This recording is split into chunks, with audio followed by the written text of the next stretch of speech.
Krishna Krishna Krishna Hare Hare Hare Ram Ram Ram Hare Hare Hare Krishna. Friends Radhe Radhe, কেমন আছো তোমরা সবাই?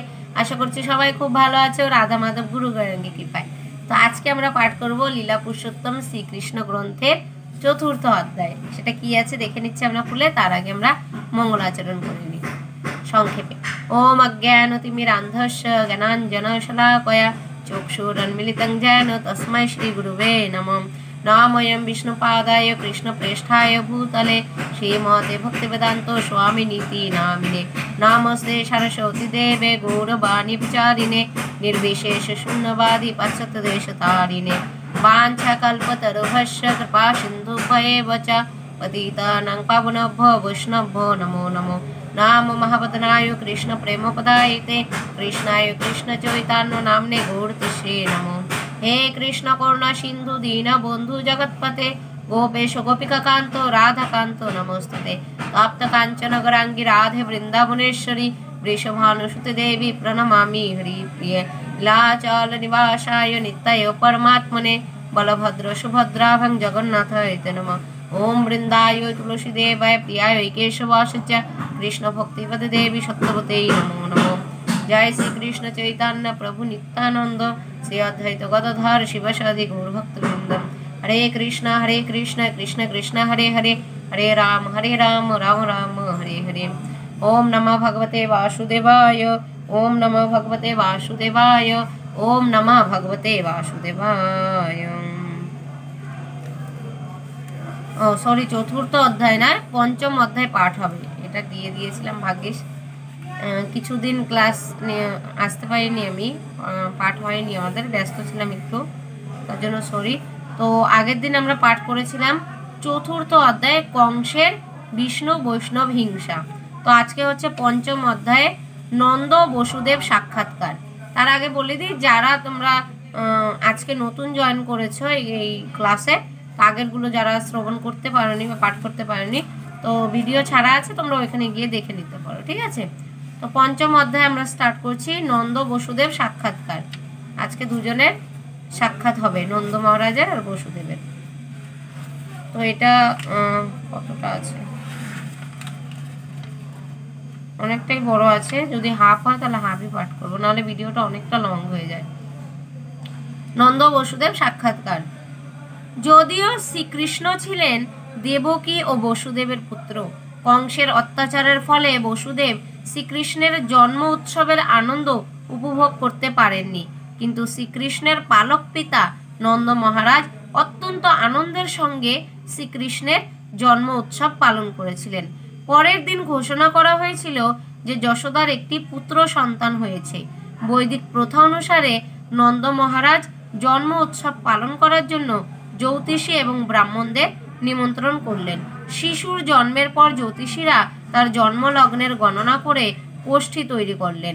শিশুর জন্মের পরে আরেকটি অনুষ্ঠান পালন করা হয়। পরিবারের সকলে স্নান করে পবিত্র হয়ে নানা অলংকার এবং মালায় ভূষিত হয়ে জ্যোতিষীর কাছ থেকে শিশুটির ভবিষ্যৎ সম্বন্ধে অবগত হন।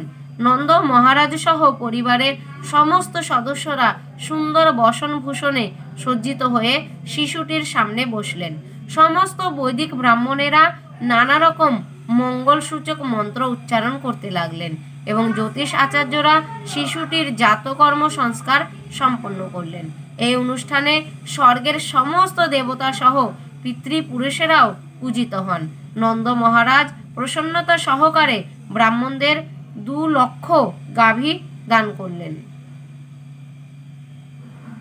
এবং সেই সমস্ত গাভীগুলি সুন্দর বস্ত্র এবং অলঙ্কারে ভূষিত ছিল।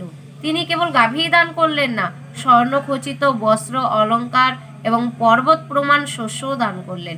এই জড়জগতে আমরা নানাভাবে ধন সম্পদ সংগ্রহ করি, কিন্তু সবসময় সেই ধন সম্পদ সৎভাবে বা কলুষমুক্তভাবে অর্জন করা হয় না, বা অর্থ উপার্জন করতে গেলে নানাভাবে নানা রকম পাপ হয়ে যায়। তাই বৈদিক প্রথা অনুসারে সেই সম্পদের পবিত্রীকরণ করা হয় ব্রাহ্মণদের গাভী এবং সোনা দান করার মাধ্যমে।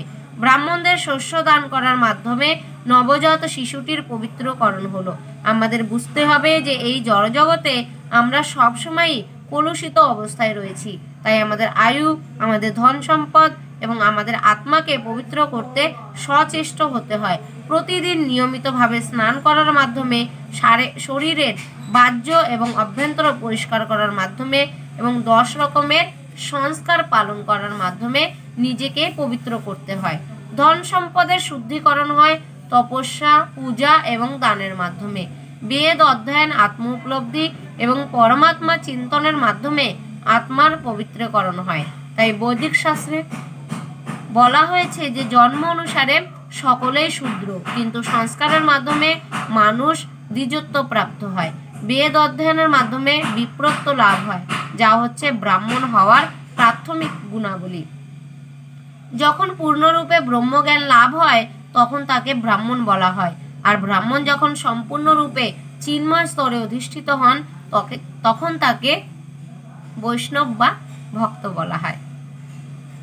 সেই উৎসবে সমবেত সমস্ত ব্রাহ্মণেরা নবজাত শিশুটির সর্বাঙ্গীন মঙ্গল কামনা করে নানা রকমের বৈদিক মন্ত্র উচ্চারণ করতে লাগলেন। বৈদিক মন্ত্র উচ্চারণের নানা রকম পন্থা আছে। তাদের নাম হচ্ছে সুত, মাগধ, বন্দি ও বিরুদাবলী। সেই মন্ত্র ধ্বনির সঙ্গে সঙ্গে ঢাক এবং শিঙা বাজতে লাগলো। তখন সমস্ত গোচারণ ভূমি জুড়ে এবং সমস্ত বাড়িতে সে আনন্দ ধ্বনি সম্পাদিত হতে লাগলো। প্রতিটি বাড়ির ভিতরে এবং বাইরে চালের গুঁড়ো দিয়ে আলপনা আঁকা হয়েছিল, আর সর্বত্র এমনকি রাস্তাঘাটেও সুবাসিত জল ছিটানো হয়েছিল। বাড়ির ছাদে নানা রকম পতাকা, ঝালর এবং বৃক্ষ পল্লব শোভা পাচ্ছিল। সবুজ পল্লব আর পুষ্প দিয়ে দ্বার নির্মাণ করা হয়েছিল। সমস্ত গাভী, বাছুর এবং ষাঁড়দের শরীর তেল আর হলুদ দিয়ে মালিশ করা হয়েছিল, আর নানা রকম রং দিয়ে তাদের গায়ে সুন্দর সুন্দর নকশা আঁকা হয়েছিল। ময়ূরের পালক দিয়ে মালা তৈরি করে তাদের গলায় পরানো হয়েছিল। গায়ে তাদের ছিল খুব সুন্দর সুন্দর পোশাক, আর গলায় তাদের ঝুলছিল সোনার হার। সমস্ত গোপেরা যখন শুনলেন যে নন্দ মহারাজ তার সন্তানের জন্ম উৎসব পালন করছেন তখন তারা আনন্দে উৎফুল্ল হয়ে উঠলেন। তারা অত্যন্ত মূল্যবান বস্ত্র ও অলঙ্কারে ভূষিত হলেন এবং মাথায় খুব সুন্দর বড় পাগড়ি বাঁধলেন। এইভাবে ভূষিত হয়ে তারা নানা রকম উপহার নিয়ে নন্দ মহারাজের গৃহে গিয়ে উপস্থিত হলেন। গোপীরা যখন শুনলেন যে যশোদার একটি পুত্র সন্তান হয়েছে তখন তারাও আনন্দে উৎফুল্ল হয়ে উঠলেন এবং অতি মূল্যবান বেশভূষা ও অলঙ্কারে ভূষিত হয়ে অপূর্ব সুন্দরভাবে অঙ্গরাগ করে নন্দ মহারাজের আলয়ে গিয়ে উপস্থিত হলেন। পদ্মের রেণু যেমন পদ্মের অপূর্ব সৌন্দর্য প্রদর্শন করে, ঠিক তেমনি গোপিকাদের পদ্মের মতো সুন্দর মুখমণ্ডল কুমকুমের রেণু দিয়ে ভূষিত হয়েছিল। এই অপূর্ব সুন্দরী গোপিকারা তাদের উপহার নিয়ে অতি শীঘ্র নন্দ মহারাজের গৃহ অভিমুখে যাত্রা করলেন। তাদের গুরু নিতম্ব এবং স্থূল উচ্চ যুগলের ভারে তারা দ্রুত গতিতে চলতে পারছিলেন না, কিন্তু কৃষ্ণ প্রেমে উৎফুল্ল হয়ে তারা যত শীঘ্র সম্ভব নন্দ মহারাজের বাড়ির দিকে অগ্রসর হতে লাগলেন। তাদের কানে মুক্তার দুল শোভা পাচ্ছিল। তাদের রক্তিম অধরষ্ট তাম্বুলের রাগে আরো রক্তিম হয়ে উঠেছিল। তাদের ভ্রমর কৃষ্ণ চোখ ছিল কাজলের কালো রেখায় রঞ্জিত, আর তাদের হাতে নানা রকমের চুড়ি বালা শোভা পাচ্ছিল। যখন তারা ত্বরিত গতিতে পাথরের রাস্তার উপর দিয়ে যাচ্ছিলেন তখন তাদের অঙ্গের ফুলমালা থেকে ফুলগুলি ঝরে পড়ছিল এবং মনে হচ্ছিল যেন স্বর্গ থেকে পুষ্প বৃষ্টি হচ্ছে। তাদের অঙ্গের বিভিন্ন আভরণের আন্দোলনের ফলে তাদের আরো সুন্দর দেখাচ্ছিল। এইভাবে তারা সকলে নন্দ যশোদার গৃহে গিয়ে উপস্থিত হলেন এবং শিশুটিকে আশীর্বাদ করে বললেন, প্রিয় শিশু, আমাদের রক্ষা করবার জন্য তুমি দীর্ঘজীবী হও। এইভাবে তারা যখন শিশুটিকে আশীর্বাদ করছিলেন তখন তারা তেল, হলুদের গুঁড়ো, দই, দুধ আর জল একত্রে মিশ্রিত করে তা সিঞ্চন করছিলেন এবং কৃষ্ণের শরীরেই তারা শুধু তা সিঞ্চন করলেন না, সেখানে উপস্থিত সকলের শরীরেই তারা তা সিঞ্চন করতে শুরু করলেন। সেই মঙ্গল অনুষ্ঠানে অনেক সুদক্ষ বাদক বাজনা বাজাচ্ছিল। গোপেরা যখন গোপিকাদের এই লীলা দর্শন করলেন তখন তারা অত্যন্ত উৎফুল্ল হয়ে উঠলেন এবং তারাও দই, দুধ, ঘি এবং জল গোপিকাদের শরীরে ছুটতে লাগলেন। তারপর উভয় পক্ষই একে অপরের দিকে মাখন ছুটতে লাগলেন।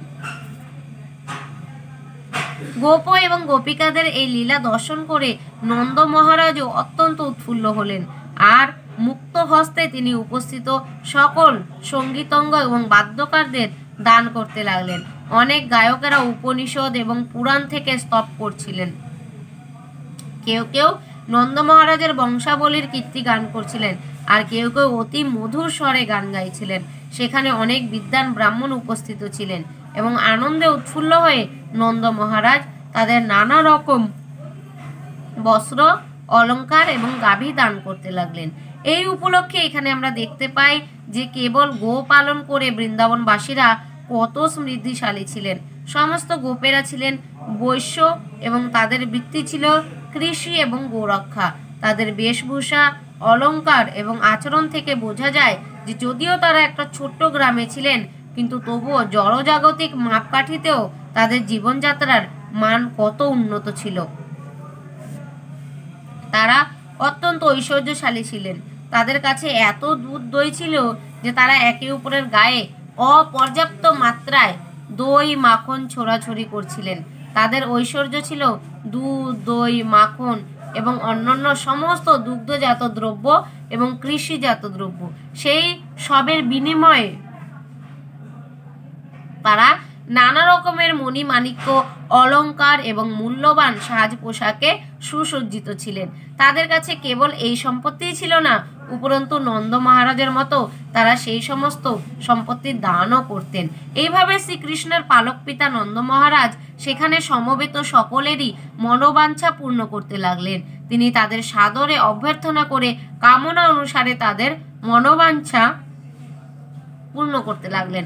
বিদ্বান ব্রাহ্মণেরা তাদের জীবন ধারণের জন্য কেবল বৈশ্য এবং ক্ষত্রিয়দের উপর নির্ভর করতেন।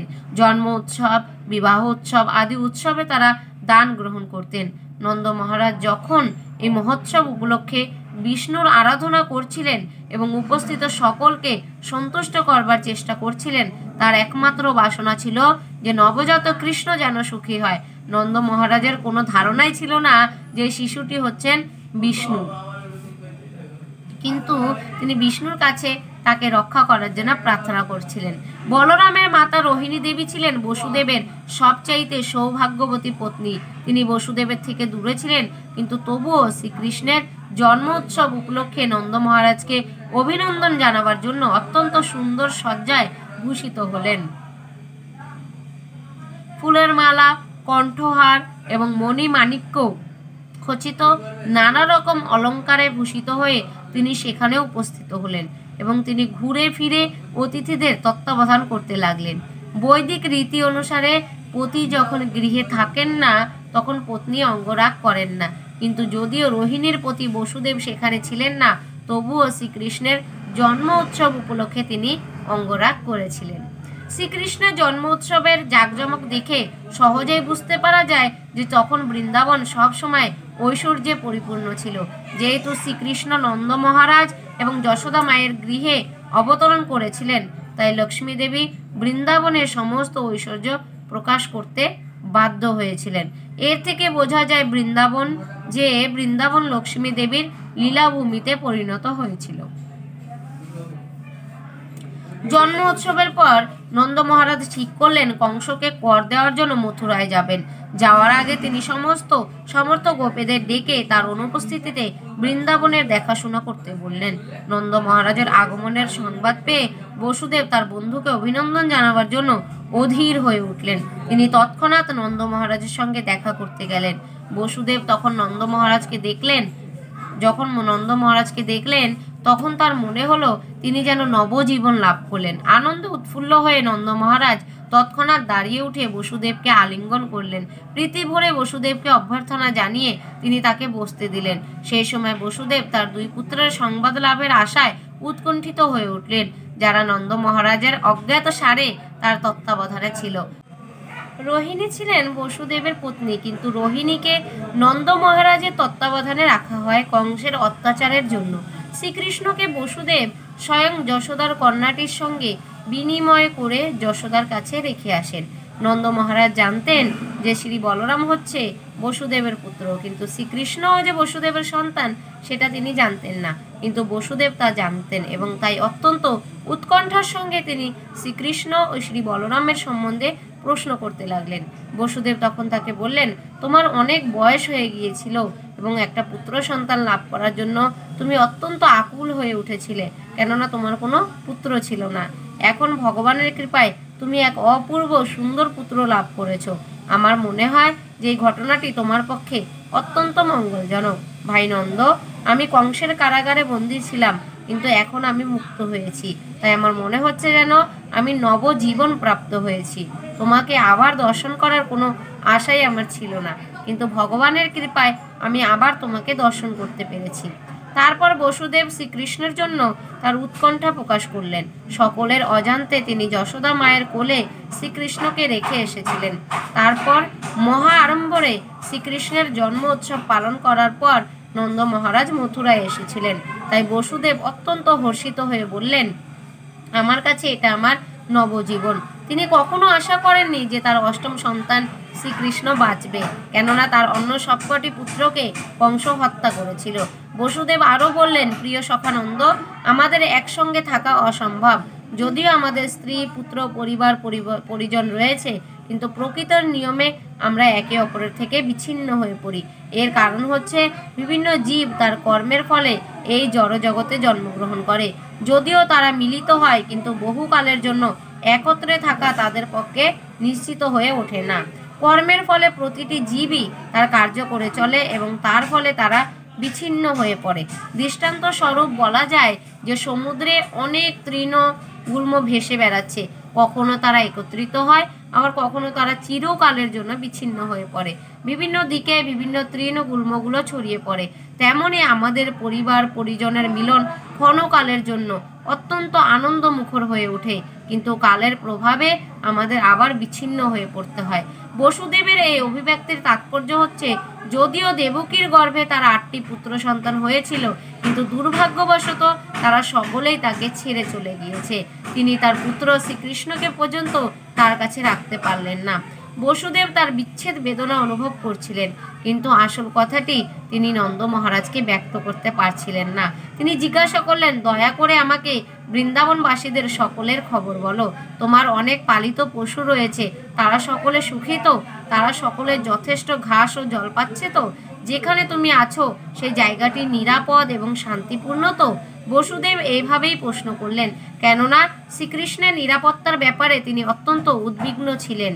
তিনি জানতেন যে কংস এবং তার অনুচরেরা শ্রীকৃষ্ণকে বধ করবার জন্য সমস্ত অসুর এবং রাক্ষসদের পাঠাচ্ছিল। তারা ইতিমধ্যে স্থির করেছিল যে শ্রীকৃষ্ণের জন্মের 10 দিনের মধ্যে যত সমস্ত শিশুর জন্ম হয়েছে তাদের সকলকে হত্যা করতে হবে। বসুদেব যেহেতু শ্রীকৃষ্ণের নিরাপত্তার জন্য অত্যন্ত উদ্বিগ্ন হয়েছিলেন, তাই সেই জায়গার নিরাপত্তার ব্যাপারে তিনি বারবার প্রশ্ন করতে লাগলেন।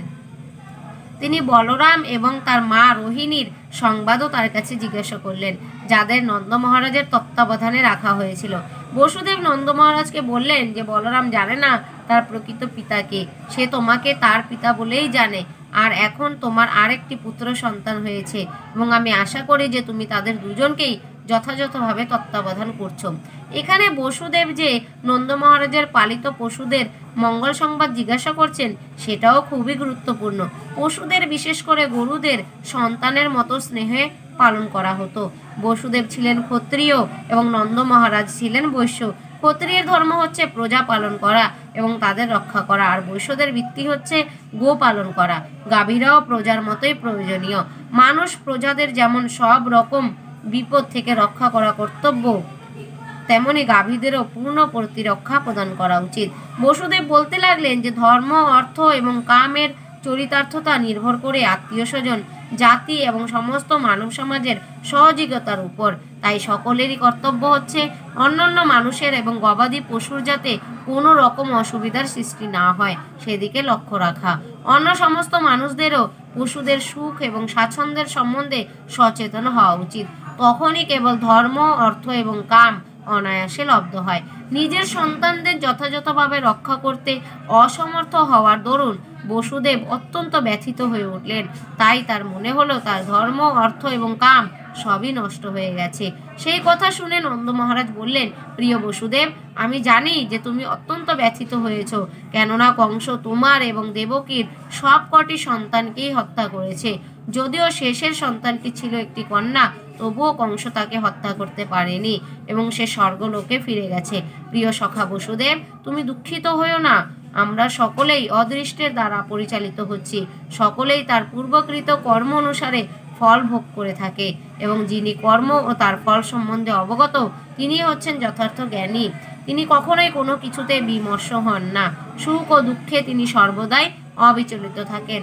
বসুদেব তখন উত্তর দিলেন, প্রিয় নন্দ, তুমি যদি সরকারের কর ইতিমধ্যে দিয়ে থাকো, তাহলে তাড়াতাড়ি তুমি বৃন্দাবনে ফিরে যাও, কেননা আমার মনে হচ্ছে গোকুলে কোনো অঘটন ঘটতে পারে। নন্দ এবং বসুদেবের মধ্যে এই সৌহার্দ্যপূর্ণ আলাপ আলোচনার পরে নন্দ মহারাজ গোকুলে ফিরে গেলেন। যে সমস্ত গোপেরা নন্দ মহারাজের সঙ্গে রাজার কর দিতে এসেছিলেন, তারাও তার সঙ্গে ফিরে গেলেন। ইতি লীলা পুরুষোত্তম শ্রীকৃষ্ণ গ্রন্থের নন্দ বসুদেব সাক্ষাৎকার নামক পঞ্চম অধ্যায়ের ভক্তি বেদান্ত তাৎপর্য সমাপ্ত হল। হরি বল। তো আগামী ভিডিওতে ষষ্ঠ অধ্যায় আছে পুতনা বধ, সেটা আগামী ভিডিওতে পাঠ করব। তো পাঠটা কেমন লাগলো অবশ্যই জানিও, লাইক কমেন্ট শেয়ার করে পাশে থেকো। হরে কৃষ্ণ কৃষ্ণ কৃষ্ণ হরে হরে, হরে রাম রাম রাম হরে হরে। চ্যান্ট হরে কৃষ্ণ মহামন্ত্র এন্ড বি হ্যাপি। দেখা হচ্ছে পরে নেক্সট ভিডিওতে। সবাই ভালো থাকবে, সুস্থ থাকবে, কৃষ্ণ ভাবনাময় থাকবে। হরে কৃষ্ণ, রাধে রাধে।